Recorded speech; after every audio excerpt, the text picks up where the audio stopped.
Muy buenas a todos, bienvenidos a una nueva entrevista para el canal de Forma Edu. Hoy estoy con Lina Orozco. ¿Qué tal, Lina? Hola José, ¿qué tal? Y bueno, estás aquí para hablar sobre el mindfulness y todo lo que eso puede aportar a los niños y niñas que se encuentran en una fase de, bueno, en el colegio o en instituto y aprender también cómo su práctica le aporta una serie de beneficios. Pero antes de ello, sí que me gustaría conocerte un poco más y preguntarte quién es Lina para que así también nuestra audiencia pues te ubique. Genial. José, primero gracias por la invitación, por tenerme en cuenta para este tema tan importante, de verdad que sí. Bueno, ¿quién soy?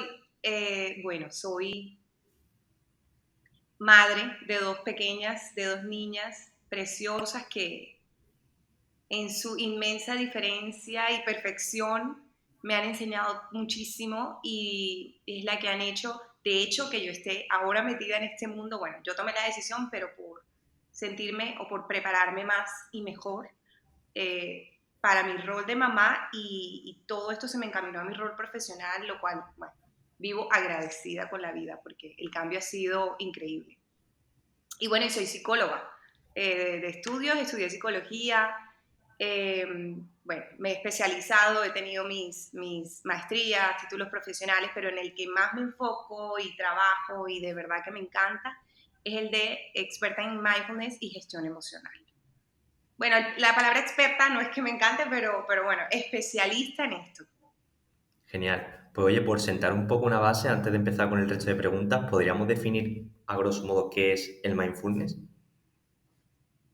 El mindfulness es una técnica que te invita sencillamente a vivir el momento presente, a estar con atención plena en cada momento de la vida.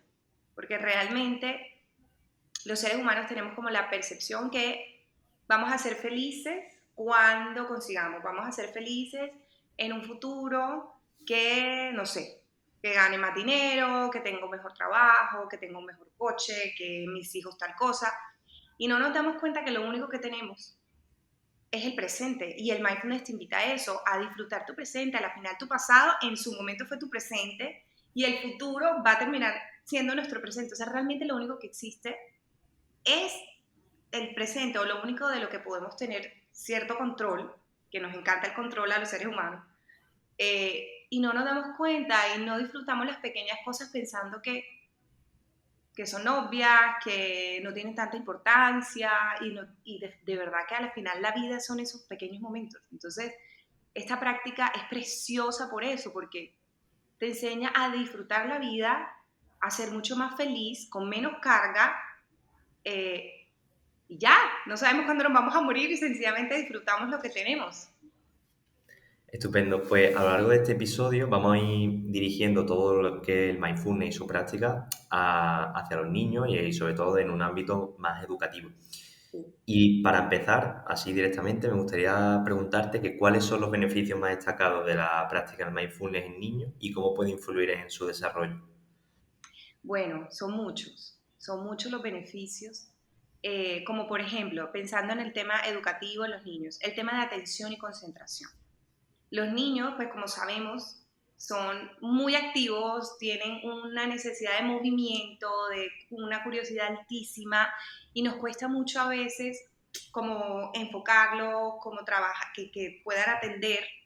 Bueno, depende de la personalidad y todo esto, pero por edades va variando ya como el tiempo de atención, pero igual esto en los niños, yo creo que en los maestros es uno de los retos más grandes.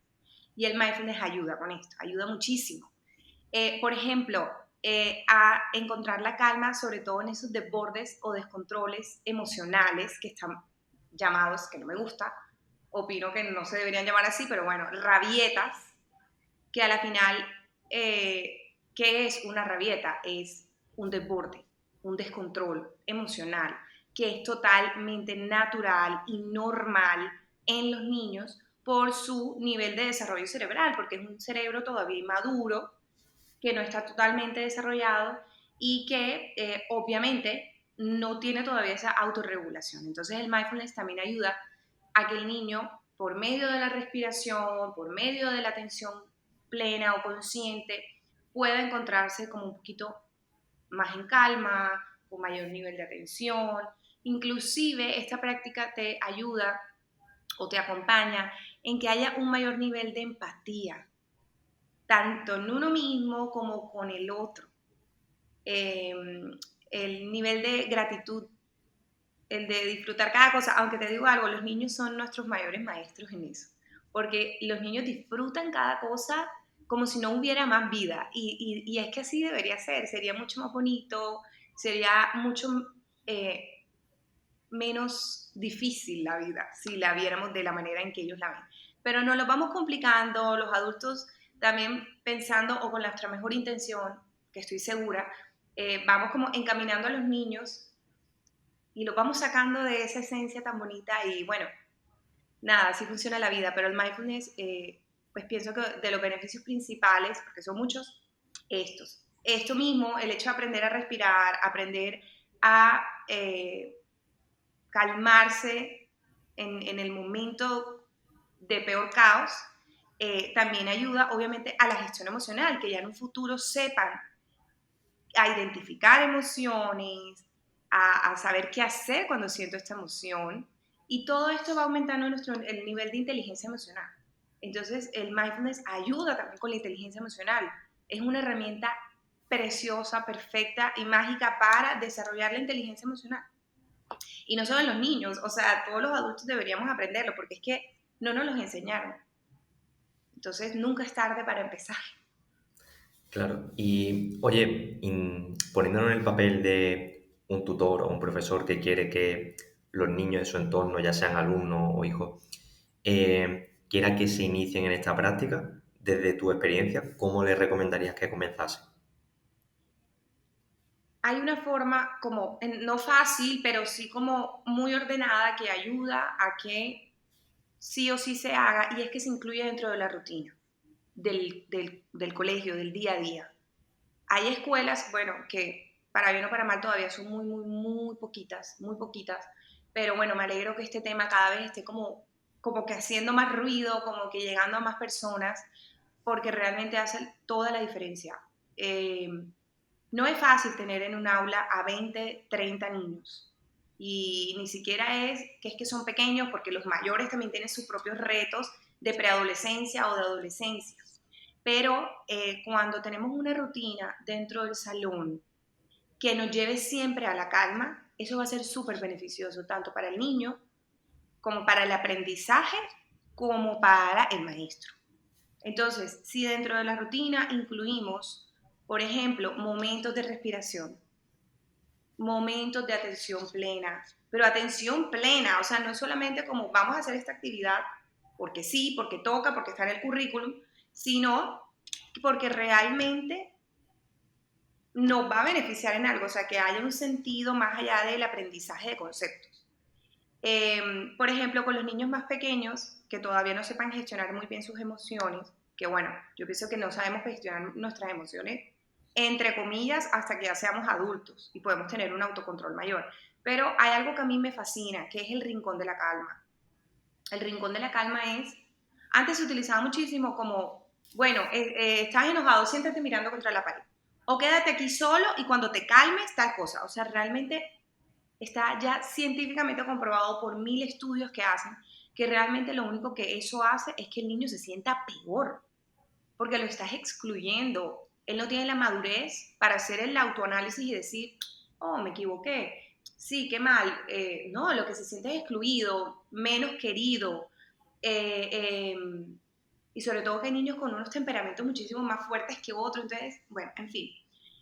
Mi recomendación es que este maestro realmente pueda, bueno, primero educarse, o sea, que estudie, porque es muy importante uno prepararse. Si eres mamá, eres papá o eres educador, igual. Y empezar a implementar estas prácticas, que son prácticas muy sencillas, porque lo vemos como algo muy raro y diferente, pero realmente es muy sencillo, en el transcurso del día.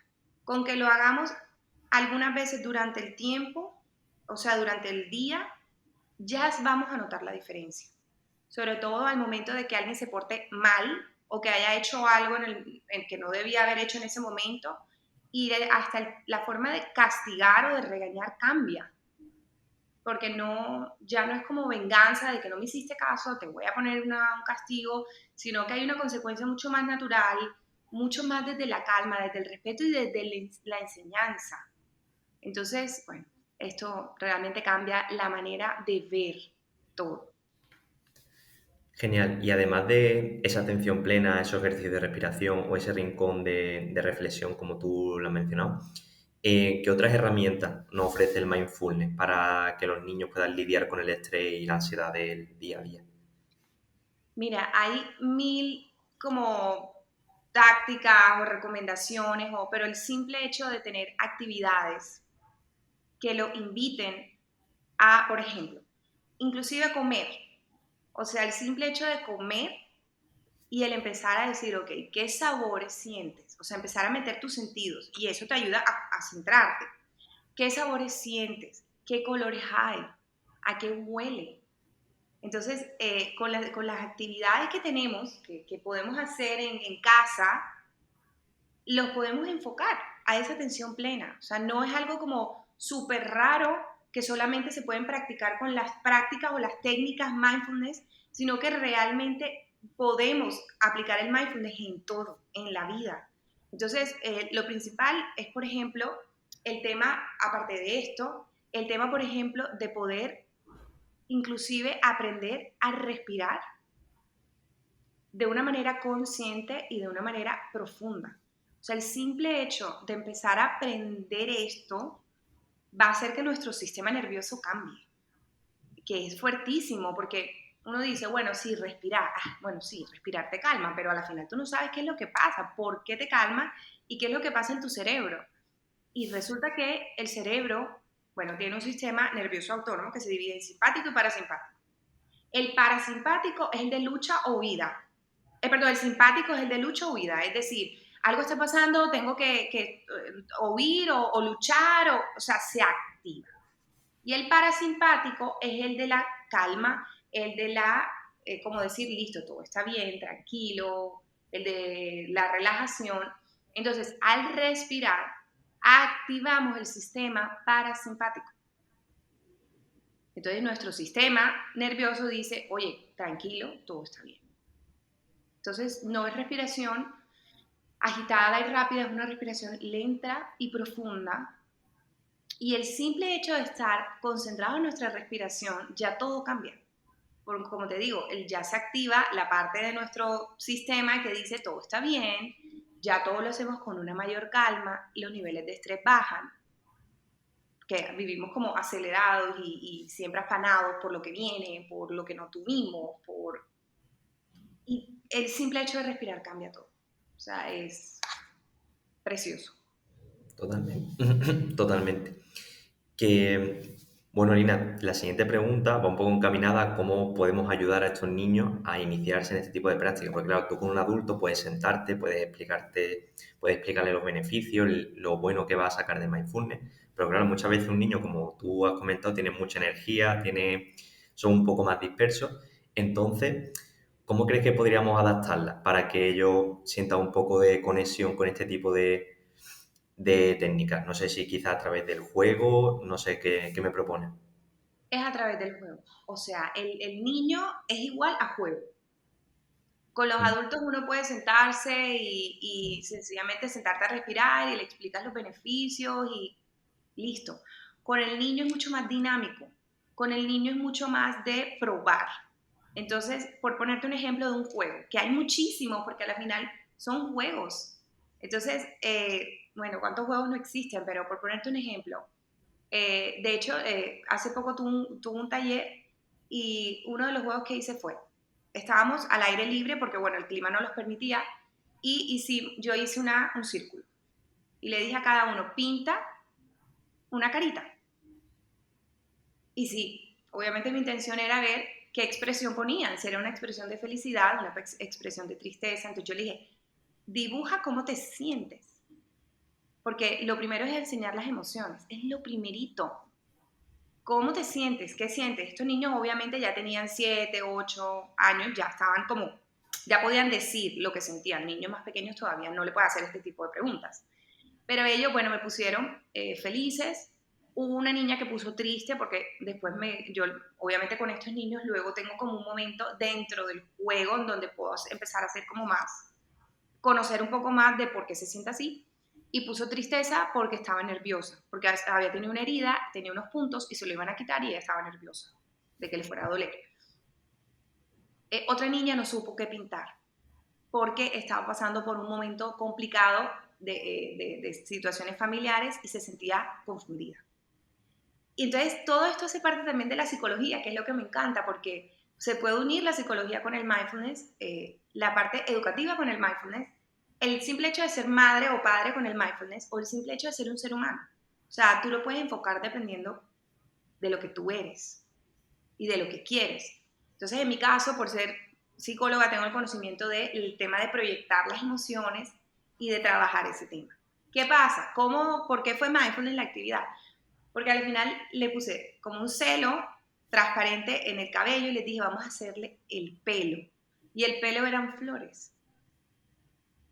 Era recorrer la urba, coger, bueno, el lugar donde estábamos, coger flores, coger maticas, coger hojitas, inclusive algunos ponían frutas chiquiticas y yo decía, wow, o sea, de verdad, el nivel de creatividad y de ese pensamiento mágico tan bonito que tienen los niños, lo debemos es aprovechar, o sea, dejar salir y disfrutar, porque al final de eso se trata, de disfrutar el momento. ¿Tú crees que alguno de esos niños en algún momento estuvo pensando en algo más que el simple hecho de coger la flor, de olerla, porque yo decía, huélenla, tóquenla, mírenle los colores? Entonces es eso, es disfrutar el momento, es hacer actividades entre más pegada a nuestros sentidos estén, es mejor, porque no, o sea, el mindfulness es eso, es concentrarte en lo que ves, en lo que sientes, en lo que escuchas, o sea, es tener esa calma. No es lo mismo uno, por ejemplo, estar aprendiendo a sumar, que se hace, o sea, en lo tradicional, que se hace de forma muy mecánica, uno más uno, dos, no, se puede hacer de una forma mucho más dinámica, bueno, es eso, es adaptar lo que uno quiera enseñar. En el caso de los educadores, si quieres enseñar conceptos, si quieres enseñar, bueno, si estás en esta parte de emociones, que ojalá todos los colegios, las escuelas tuvieran esta parte de emociones incluida. Y eso, e irlo adaptando, que sea mucho más experiencial, más que de memoria. Bien, y en tu trabajo con niños, me imagino que tendrás experiencias tan buenas como esta, pero también es normal que cuando se les presenta una cosa nueva como el mindfulness, puedan encontrarse con desafíos o situaciones que no saben cómo abordar. En tu caso, ¿cómo les ayudas? ¿Cómo superas estas barreras que se encuentran con la novedad de hacer algo nuevo? Y al principio hay que tener muchísima paciencia porque hay niños que son súper curiosos, que les encantan todos estos temas nuevos. Hay niños que no les gustan, que les da miedo la novedad por su temperamento. O sea, lo ven como un riesgo de que no lo puedan aprender o que no les vaya a gustar. Y es sencillamente intentar varias cosas. No obligar jamás. Porque cuando a nosotros nos obligan, a los seres humanos nos obligan, ya no nos gusta, lo rechazamos, nos hace sentir mal. Entonces lo primero es no obligar, sino al revés, venderlo, entre comillas, o mostrarlo de una manera muy divertida. Y sobre todo cuando los niños ven que sus amiguitos la están pasando bien, es más fácil que ellos quieran unirse. Me ha pasado, obviamente, que hay niños que por su temperamento, su forma de ser y todo, en especial cuando tienen una rabieta, no quieren nada, ni siquiera, bueno, rabieta, algún desborde o descontrol emocional, no quieren ni que uno lo mire, ni que lo toques, o sea, se encierra y es más difícil uno como educador o como psicólogo llegar a ellos. Pero precisamente cada niño es único y eso hay que tenerlo súper claro.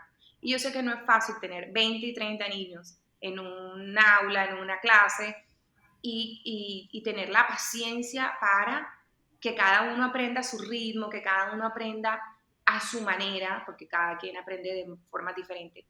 Pero cuando hay emoción de por medio, que por eso los juegos son tan importantes en los niños, hay mayor aprendizaje. Y es un aprendizaje no solo más, sino mejor. Porque es un aprendizaje que te queda para siempre, no es un aprendizaje de memoria que se te termina olvidando. Entonces, Mi recomendación mayor es tener paciencia y seguir intentando con otras cosas. Por ponerte un ejemplo sencillo, el simple hecho, algo muy personal, un ejemplo con mi hija mayor. Cuando empecé en este mundo, que bueno, como te contaba, lo empecé por ella principalmente porque bueno, fue mi primera hija obviamente, 5 años después tuve a mi hija menor. Yo no me sentía preparada, yo decía, yo soy psicóloga y la estoy pasando fatal con los terribles dos, entre comillas, que lo llaman. Yo decía, imagínate las mamás que a la final ni siquiera tienen los estudios de psicología y mis estudios en ese momento no me sirvieron de mucho. Entonces, fue cuando me empecé a especializar en este tema de emociones y ahora yo veo la vida totalmente diferente. ¿Por qué? Porque entiendo que ella tiene sus gustos, sus maneras, y yo lo que hago no es obligarla a que haga esto, yo lo que hago es involucrarla en lo que sea. Entonces, por ejemplo, ella no le gustaba que yo la tocara y yo lo que hacía era que me sentaba a respirar con ella. Entonces, ¿qué pasa? Como te digo, el juego. Yo no me siento y le digo, bueno, cierra los ojos, no hables, solo respira. O sea, tú le dices eso a un niño y es como imposible. Entonces, hay muchas respiraciones que son respiraciones para niños. Por ejemplo, la respiración del arco iris. Entonces, imaginémonos un arco iris y empecemos, por ejemplo, el color amarillo. Entonces, inhalamos cuando subimos y exhalamos cuando bajamos. Y así empezamos con cada color y nos empezamos a imaginar los colores, nos empezamos a imaginar el arco iris. Inclusive, a veces lo hacía yo sola, o a veces con los niños los empiezo yo sola. Y cuando vengo a ver, ya hay varios que se van enganchando y a la final todos o su gran mayoría, a veces de pronto hay uno que no, pero la mayoría se meten y con el tiempo, cuando ya ven que se vuelve un hábito, que ya es algo de todos los días y que van sintiendo la diferencia de cuando lo hacen, ya lo empiezan a hacer, lo empiezan a probar. Qué bueno, Lina, me ha encantado el ejemplo del arcoíris, creo que es muy gráfico y muy sencillo de utilizar. Oye, ¿tienes alguna otra propuesta o alguna actividad que se te venga a la mente que sea igual de sencilla y se pueda practicar por parte de los padres o los educadores? Sí, hay muchas, pero bueno, otra que se me viene a la cabeza que se utiliza mucho en el mindfulness es la botella de la calma. Y es una botella reciclada, se le echa agua, se le echa purpurina. Inclusive hay personas que le echan un poquito de aceite de bebé, yo no le echo sencillamente con agua purpurina y se le pueden poner algunas cositas como para que cuando se mueva haya como mucho movimiento. ¿Qué pasa con esta botella? La botella simboliza el cerebro, la cabeza, los pensamientos dentro del cerebro. Y al moverlo es como nos sentimos cuando nos sentimos agobiados, desbordados, llenos de pensamientos. Cuando dejamos la botella quieta, simboliza dejar la mente quieta, es decir, el momento de respirar, el momento de alguna actividad mindful, el momento de estar en calma. Y si tú miras la botella, después de esa revolución con la purpurina, con lo que sea que le hayamos echado, que pueden ser pepitas de pulseritas, eh, puede ser muchas cosas. Por ejemplo, yo a veces le meto cositas que tengo como de manualidades en casa con mis hijas. Y después de que lo bates y la dejas quieta, ella empieza a sentarse, o sea, empieza como el agua a quedar blanca y todo lo que estaba dentro empieza a quedar abajo. Tal cual la cabeza, el cerebro, la mente, en ese mundo, en este mundo que todo el tiempo tenemos mil pensamientos, pensamos de todo al mismo tiempo, no sabemos encontrar esta calma. Y la respiración y las actividades mindfulness te ayudan a encontrar esa calma. Cuando vienes a ver, ya está el agua blanca y lo que estaba tan lleno, moviéndose, está en el fondo. Y así mismo son los pensamientos. Nunca vamos a dejar de tener pensamientos. O sea, el ser humano automáticamente tiene pensamientos. Pero algo que siempre le enseño a mis alumnas, con las mamás que trabajo, inclusive con los niños que trabajo, es el 80%, está comprobado científicamente que el 80% de los pensamientos automáticos son negativos. Muy fuerte. O sea, muy fuerte. Son negativos y porque sí. O sea, porque así funciona el ser humano, no es bueno, no es malo, es. Entonces, si tenemos esa información clara en nuestra cabeza, podemos hacer algo. Si no la tenemos clara, no tenemos ni idea y seguimos viviendo en automático, que esto es lo primero que el mindfulness nos dice, no vivamos en automático, porque no nos damos cuenta de lo que estamos haciendo, no nos damos cuenta de las decisiones que tomamos, no nos damos cuenta, se nos pasa la vida. Bueno, Lina, ya vamos encarando un poco la recta final de la entrevista y una de las preguntas que me quedan por hacerte es que, bueno, el mindfulness es una cosa relativamente nueva, ¿no? Que se está incorporando cada vez más en nuestras vidas y en la de los niños también. Pues surgen mitos, surgen, no sé, como verdades a medias que también están ahí presentes.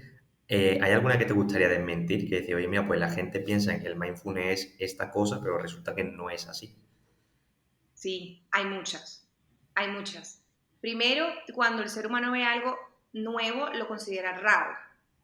¿Mm? Entonces, hay muchos que están súper abiertos al cambio, pero es la minoría. La mayoría no da miedo. Entonces, por ejemplo, que el mindfulness está relacionado con alguna religión o con alguna práctica religiosa igual que el yoga. Entonces, no tiene nada que ver. No tiene nada que ver. Uno puede creer en lo que quieras creer o no creer en nada y, practicar el mindfulness. Por ejemplo, que es muy difícil que los niños lo hagan, que es cosa de adultos. Y eso lo pensamos, porque bueno, el adulto está más consciente, está más controlado, puede hacer, y resulta que probablemente inclusive sea al revés, porque los adultos estamos más como viciados en el sentido de que llevamos más años viviendo en automático. Los niños, como te decía en un principio, viven mindful. O sea, no tienen su cabecita llena todo el tiempo de cosas, en especial cuando son pequeños. A medida que va pasando el tiempo, como te digo, nos vamos como socialmente acomodando y bueno, todo va cambiando, pero los niños son muy de disfrutar el momento, de jugar, de emocionarse. Los adultos nos da hasta miedo emocionarnos. Se nos pasa rápido la emoción, en cambio la emoción, bueno, un paréntesis, también está comprobado científicamente que las emociones que nos generan bienestar, como la felicidad y todo esto, duran menos que las emociones que nos generan malestar, como el enojo, como sí, la ira, el asco, el disgusto, el desagrado. Bueno. Entonces también teniendo esta información en nuestra cabeza podemos hacer algo y es disfrutar más cada momento. Bueno, otro mito, que al momento de respirar y de tener estas respiraciones conscientes, tenemos que dejar la mente en blanco y que es supremamente difícil. Y es mentira, no hay que dejar la mente en blanco. Es sencillamente concentrarte en algo. Por eso las personas utilizan inciensos, alguna velita, o sencillamente se concentran en la respiración, como inhalamos el aire frío y cómo lo exhalamos caliente, y respetuosamente darte cuenta que tu cabeza se te fue en algún pensamiento y volver. De eso se trata, no se trata de mantenerla blanco, es muy, muy difícil, por decir imposible, sobre todo al principio. Ya los que tienen, los que son, mejor dicho, unos monjes así súper experimentados, probablemente la dejen en blanco, pero nosotros no tenemos por qué dejarla en blanco, es sencillamente tener esas respiraciones conscientes e intentar que los pensamientos estén en calma, que no sea un descontrol de pensamientos como muchas veces estamos.